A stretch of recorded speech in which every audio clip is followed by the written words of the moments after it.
Hey guys, welcome back to the Python Factory. Today I'm going to be teaching you how to store integers inside of variables and different ways to use them. Let's get into it. So first what you're going to want to do is have a file just like me.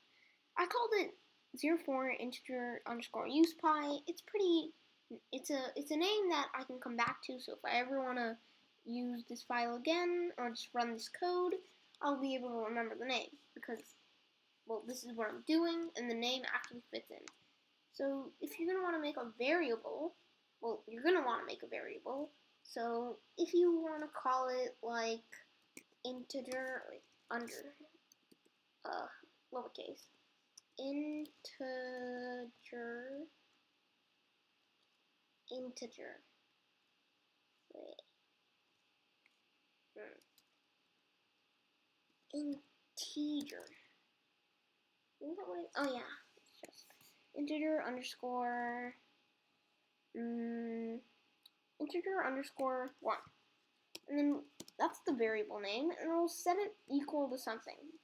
So I'm going to set it equal to a number because you don't have to set a variable equal to a string. You can also use numbers. So that's what I'm going to be showing you. Just like, you just have to type in a number. Like, let's say 401. Okay? And then we print integer underscore 1. And we run it, oh wait, parentheses, this is not Python 2. Bang, 401. See, the reason that this works and why it doesn't need quotes is only if you're using a string, like, so if I said hello, this would give an error because this is a string. Hello is not defined. That's why you need the quotes to tell it that this is a string and it's not already defined. So now, if I were to, not to bug. Now, if I were to run it, okay, then I would say hello. But if I took the quotes off,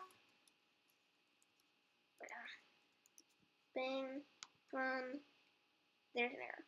And the reason that this works with numbers is because they already know what a number is. They know, well, not a number, in an integer. They already know what an integer is. It's a built-in function. So if I were to type in, even if I typed in 1 and ran it, 1, if I typed in 4, run 4. So basically whatever you type in here, even if it was this, bang. But if you're going to type in like letters, then that's when you need the quotes. So yeah. If you enjoyed, hit the like button and subscribe if you haven't already, and I'll see you in the next video.